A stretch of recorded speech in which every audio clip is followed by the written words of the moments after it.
if I can count on you today. I got nothing if I ain't got Santa Fe.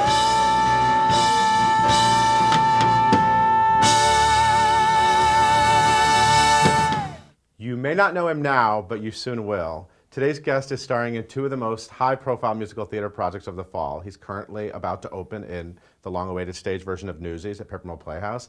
And later in the fall, you'll see him in the Broadway musical Bonnie and Clyde. Please welcome Jeremy Jordan. How you doing? Good. That's your cue. You're on. I was thinking maybe we were going to have like a cheer, like canned Oh, yeah, there's no clapping audience. I'm or sorry. laughing. Okay, maybe we'll add a laugh track. Got it. Perfect. Now let's get something out of the way. Of course, I Googled you. And I have learned that you once were a blonde twink gay porn star. Once. Apparently. No. Apparently still. And you were the star of movies like Big As They Come Part 3, Bucket Full O' Chicken. Oh, Chicken. And my favorite is Getting It in the End. Yeah.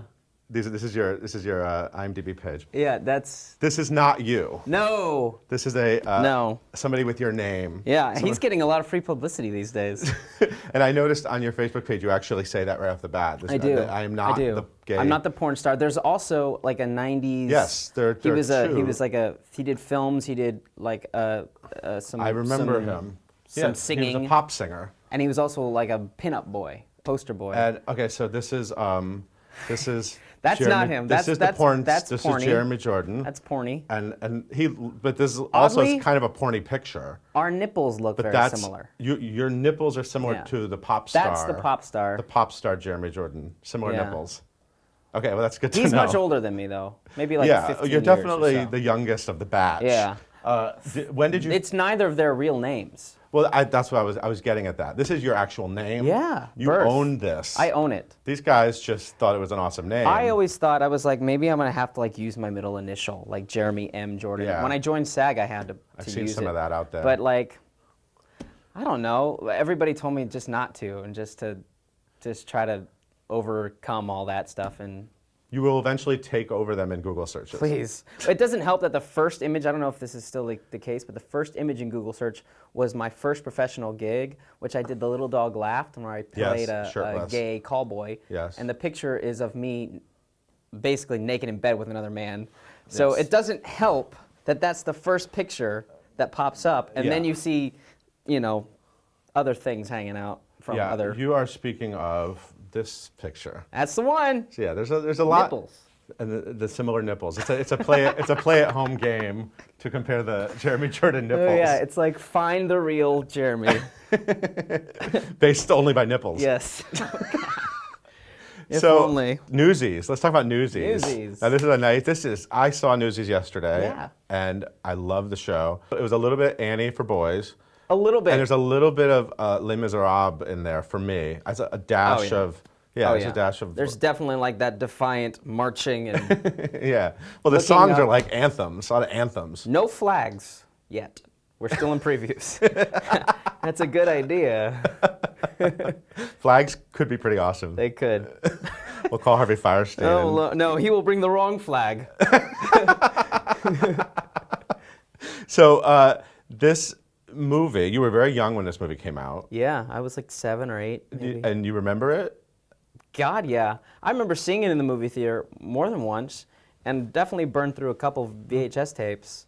I mean, the funny thing is, VHS. It's sort of known as a flop, but people love it. Like, your generation really grew up with it. Going back and watching it now, I can totally understand why it's a flop. I still see, when I watch it, I get the whole nostalgia thing, and I love it. Yeah. But looking at it objectively, of course, it's flawed. But I think it's really the music and the idea of the story and the sort of the youth being able to stand up and as a young boy who I wasn't really into theater or dancing and stuff, but it was empowering to like see guys like take on that kind of stuff. And I loved to sing even when I was a kid, so that was it was a big influence on me. So it seemed cool, like it made all that like performing. It was and dancing. real cool. I mean, those guys were like real badass, yeah, and like totally owned it and didn't care.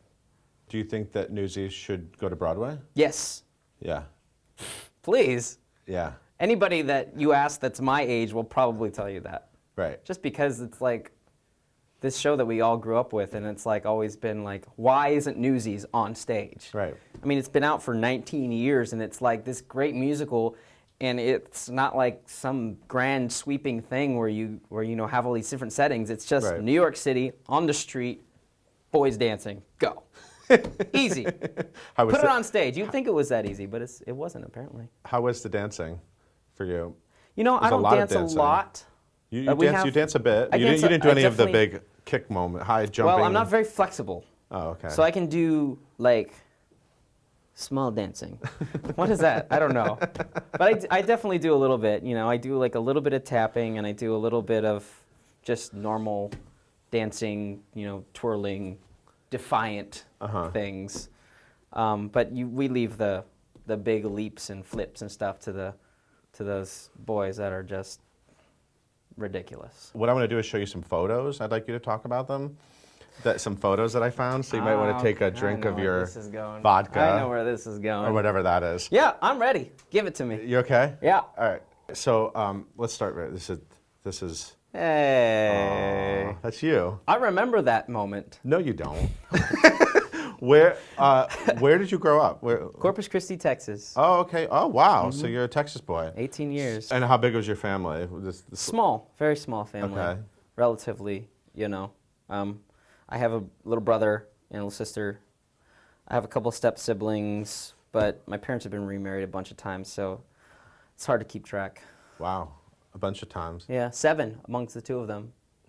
Yeah. Amongst your 2 I have parents, 2 parents, there's 7 marriages. wedded. 7, well, 6 if you count each other.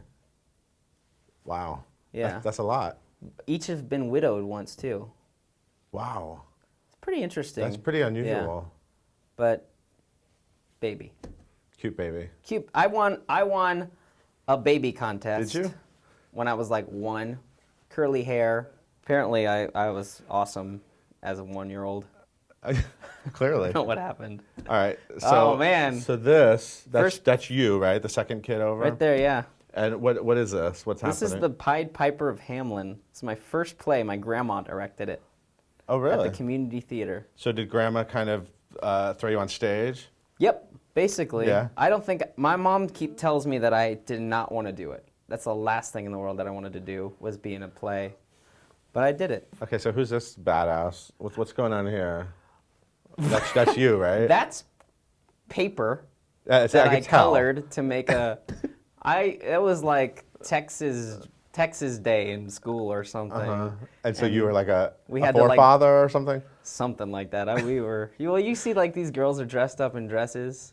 Which one? That's Emily and Laura. Wow. You know I all can't the remember. names? I remember Andrew. Wow, I haven't talked to those people in years. Kelly. Wow. Hey, I remember your names. I hope you're See that? watching this. Look You at won't that. watch this interview.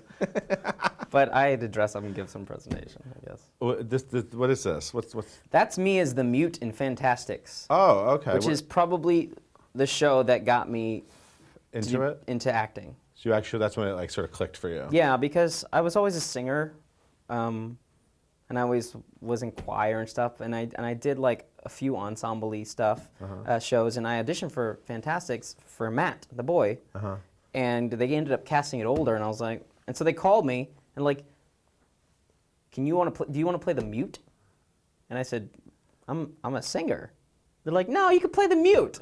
And I was like, well, I got nothing else to do. So I was like, okay, I'll do it. And it finally challenged me to actually act, because before I think all I did was just make faces and pretend to do what I thought would look right. Like I never actually thought about what I was doing. And when I did that, And you had a great voice to sort of fall back on if you were singing. And this sort of forced me to actually do the observing part of acting, which is, you know, acting and reacting. It was really the reacting part, and I sort of just fell in love with it instantly. And I was like, what do I do? What do I do?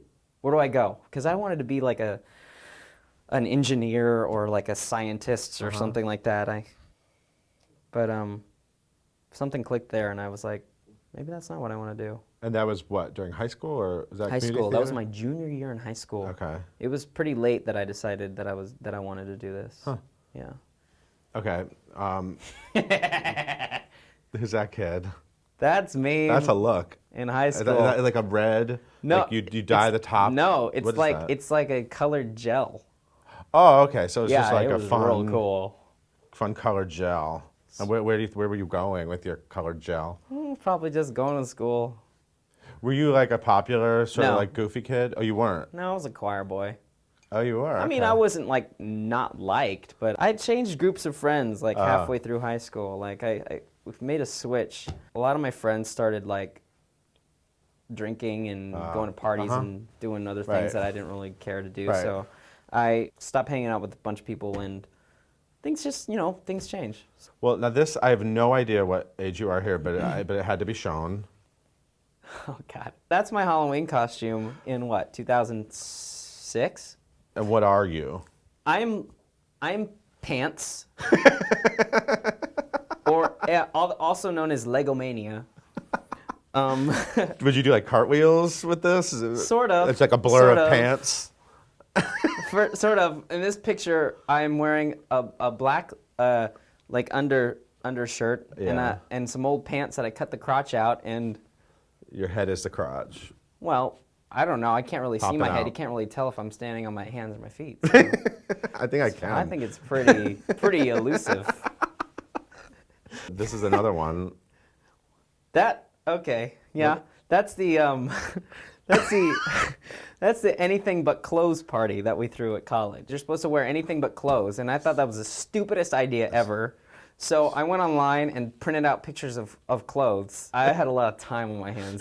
You could see all the other like photos of clothes that I didn't use. There was one guy that had like one of those 12-pack Coke things, and he had it strapped on like to a G-string, and then you opened a flap to take out a Coke, and there wasn't a Coke in there. I think there was a song on Saturday Night Live like that. Sort of like Yeah, that. kind of like that. This was what? You're in town. You're in town, yeah. This high school, college. College. I think. Senior year. It's like so you got leads. Yeah, You were getting attention and leads, and I had 3 leads in college, and they're the first 3 leads I'd ever played. When I played the mute, that was probably the closest to a lead role I had. And the guy that played El Gallo sort of became my mentor, sort of like a second father figure. And he actually helped me get into colleges. He helped me put my book together, got me monologues. Greg Jurich, good man. cool. Shout out. Yeah. This is where Busch Gardens. Busch Gardens. You were the star. There's some audio of this on your website. You sang Disco Inferno. Yeah, I should probably take that down. Yeah, yeah, I'd sang Disco Inferno and a couple other Yes. songs. But yeah, that was one of those summer gigs, Yeah, it looked like fun at least. It was fun. I mean, I lost my voice a couple times because it was so just heat, and so one person got sick, and you just festered in everybody. It was gross. Your first Broadway gig was in Rock of Ages. There's a photo of you. You were a swing. That was a swing. I was the main cover for Constantine. My first Broadway performance, I went on. I didn't go in for any role before that. Got a call, and I went on for the lead in Rock of Ages. Took my first bow on Broadway as the final bow with like maybe 2 days of rehearsal under my belt. Wow. Isn't it? Terrifying, exhilarating. Exhilarating, Yeah. not terrifying at all. I had a script with my notes off stage that I would just be like, okay, go. Wow. And some really cool things happened after that, and so it was a great experience. Now, will you explain this to everybody? This was a calendar that was created. That caption has been added by somebody. Okay, so you have wine coolers covering yourself. Well, we did a Rock of Ages calendar, men's calendar, because Right. the show is all beef about like The hot girls. the hot girls, and so we kind of did a You wanted to show your parody. boobs. Yeah, and went in the buff wine coolers. And it's out there now, forever. Forever. On the internet. Google it. Google it. So then you ended up in West Side Story. I ended up there somehow. Tony. As Tony. Iconic role. Yeah. Well, I split the role with Matt Heitzig.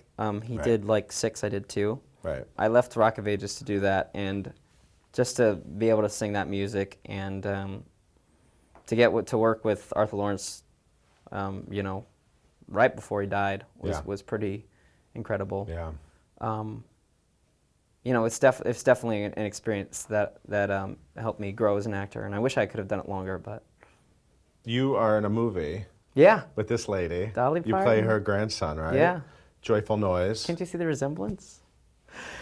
No. But I dare you to find somebody who resembles Dolly Parton, though. it's true. It's true.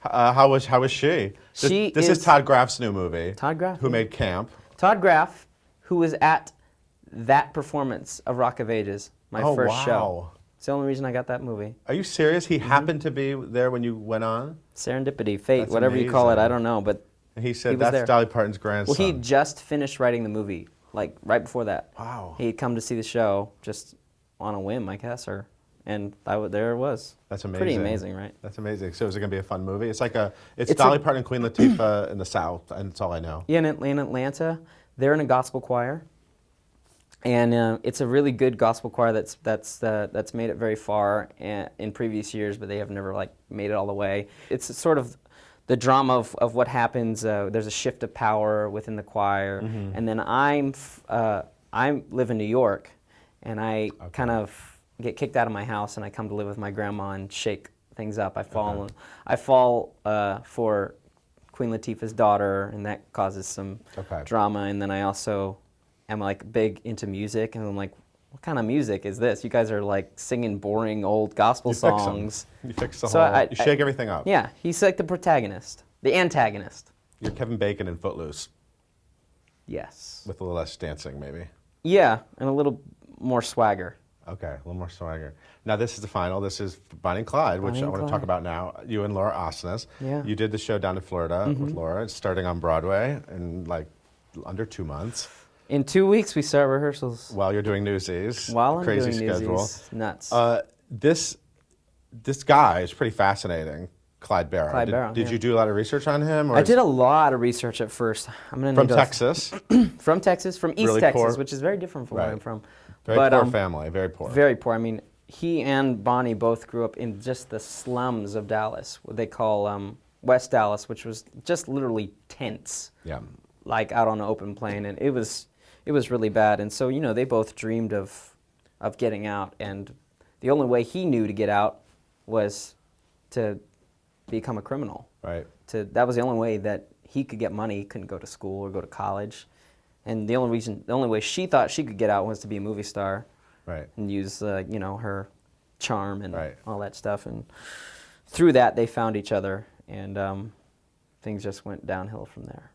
It seems really dark and cool. I mean, he died when he was 25, got shot up. 25. She Everyone was who's seen 24. the movie remembers them getting shot up at the end of the movie. Yeah. Is there a lot of the darker stuff in it? I mean, Oh, yeah. I mean, didn't he like get raped in prison? And Yeah, we added that in the Oslo version, and it's a pretty powerful moment because it's sort of what we've discovered, or what we think sort of led him to become this sort of, because he wasn't really much of a cold-blooded killer. He basically killed to survive.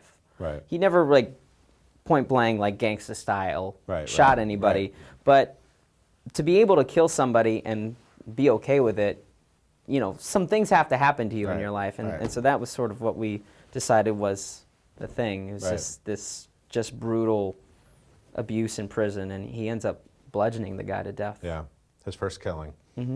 His first kill. So you excited to bring it to Broadway? So excited. I mean, I know that there's skeptics out there, but I truly think everybody is going to be so pleasantly surprised, and it's a fantastic story, and with a spot-on book by Ivan Menchel, and Yeah. Jeff Calhoun's at his best. Yeah. Absolutely. And Laura Osnes is She's pretty great. a vision. So Now, I just found out you are engaged to one of the most beautiful women on Broadway, Ashley Spencer, and she's one of the divas in Priscilla. Ashley Spencer, yeah, that's Yeah. my boo. You didn't meet her through Laura, did No, you? They were on no. the Grease show together. No, I mean we all know each We just people around. just around theater community, Facebook friends, Rock of Ages. She was going in for that, and Did you meet her on Facebook? Did you hook up with her on Facebook? Sort of like unofficially met on Facebook, yeah. But Cool. yeah, that's the modern age for you. And you seem pretty, anyone who reads your Twitter feed, you seem pretty smitten with her. Duh. Look at her. No, but she's a sweetheart, and yeah. Love that girl. Engaged, huh? Yeah, engaged. We got engaged in April. Probably get married sometime next fall. Cool. Not in the biggest of hurry, but I think that we set a date in September. Yeah. Congratulations. Yeah. That's great. Who knows? I feel old, but it's all right. It's so nice to meet you. So nice. Thank you for coming. So My Newsies pleasure. is playing through October 16th, Paper Mill Playhouse, and then Bonnie Clyde starts November 4th at the Previews. Schoenfeld Theater. It's crazy. I finished Newsies, and then we start tech 4 days later. Wow. Yeah. Well, congratulations. Great to see it all, Yeah. all happening for you. Yeah, it's going to be great. Thanks for coming. Thanks a lot, man. Appreciate it. Thank you for watching. We'll see you next time.